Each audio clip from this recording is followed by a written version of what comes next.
Hi, everybody. Dan Illman, Mike Beer for BC Focus, taking a look at the top contenders for this year's Breeders Cup Juvenile Fillies. Let's take a look as ranked by Daily Racing Form. Echo Zulu, 6-5 preliminary odds as ranked by DRF, and why not? She's a perfect 3 for 3 for Steve Asmussen. All blowout victories, 92 buyer in her debut, 90 buyers in starts 2 and 3, and just very, very impressive. She is going to have to go 2 turns for the first time at Del Mar. Yeah, she's going to have to go 2 turns, and she's going to face some, really talented 2-year-old fillies in this race as well. It's definitely going to be a step up in class for her. But she's also the only horse in the race. You mentioned her 390 or 90 plus buyer speed figure. She's the only one who's reached that level so far.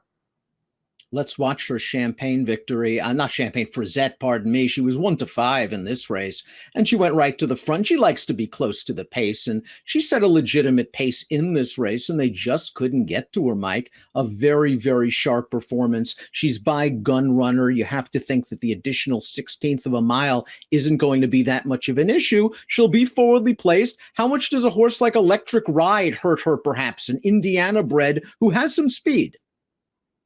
Yeah, I mean, it does feel like she could take some, pace pressure in this race. We'll see if it works against her. We'll see what kind of post she draws in this race too. I suppose that could be a factor in this race. But listen, she's been really, really good in all 3 of her starts, and that's why she's such a short price on the line. She doesn't have good speed, Dan. She has really good speed.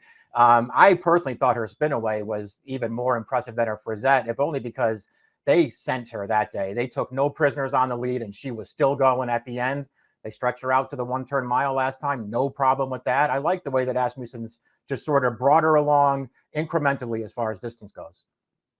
While Juju's map doesn't have the gaudy buyers of Echo Zulu, she's been very impressive in all 3 of her starts. Her maiden win was just a thing of beauty. Florent Giroux sitting like a statue throughout the stretch, and then she backed that race up with a favored win in the Grade 1 Alcibiades, the race we're taking a look at right now, where she sat off another horse. She pulled a little bit early, but soon relaxed behind a long shot, took over the lead, and drew out. This filly has talent. She has tactical speed. She reminds me a little bit of a dirt version of Aunt Pearl, who Brad Cox unveiled last year to win the Breeders' Cup Juvenile Fillies turf.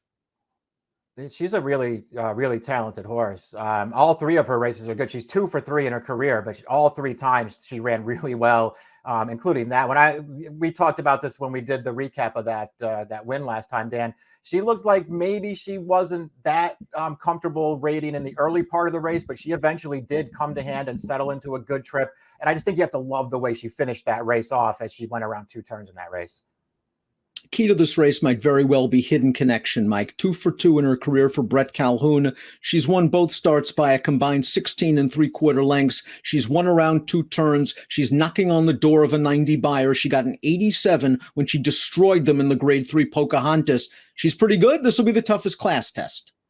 Yeah, I mean, like everybody else in here, they're all sort of coming together in the right race. And this is actually going to be a very interesting race. Hidden Connection, her 2 races are both very good, and she got figures for both of them. I thought she beat a pretty weak field last time in the Pocahontas, but she did it the way that you wanted her to do it, and she got a figure for it. The best way to describe Ain't Easy is professional. Let's watch her win in her second lifetime start. It's the Grade 1 Chandelier. She doesn't mind racing in behind horses or down towards the inside. In her debut, she broke very sharp. She settled in behind. She tipped out. She won. Here she rode the inside, and she draws clear. She does everything right. She needs to run faster, but she has the home court edge being in Southern California. I like her tactical speed, and I think she's got lots of upside. I do too. I like both of her races. It's worth pointing out too that race we just watched, that Chandelier, that was on a 3 furlong stretch out.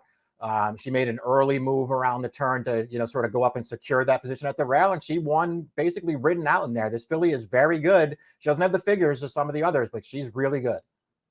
Let's take a look at the other top contenders as listed by Daily Racing Form. Grace Adler, Bob Baffert still on the fence. This horse looked so good winning her first 2 starts, and perhaps key both of those races at Del Mar, including an 11-length Tour de Force in the Del Mar Debutante. But we just saw that race, the Chandelier against Ain't Easy. She was odds on, and she was bad. Yeah, she bombed last time. We'll see if she can bounce back if they elect to run her in this race. You feel like there's a chance she could do it, Dan, because she did show a lot of talent early on.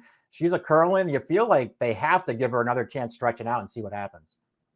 I think Tarabi is somewhat interested, Mike. She broke from the rail in both of her first two starts, including the spinaway. And while no match for Echo Zulu, she ran on pretty well to be second in that spot. She's another horse, very lightly raced. She needs to stretch out for the first time, but she's going to be a price in the Breeders' Cup and is another one with some upside and some ability.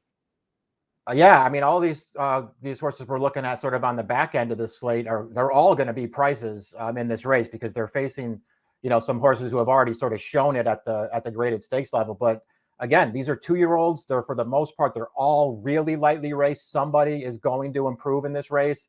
It could be Tarabi. I'm with you. I think she's run pretty well and both of her starts so far. I have no problem with the race she ran in the spinaway, but she does have a lot of ground to make up, not only on Echo Zulu, but on a few others. Right now, Echo Zulu has all the figs. She's got to go 2 turns for the first time, and she's facing a very strong supporting cast in this year's Breeders' Cup Juvenile Fillies.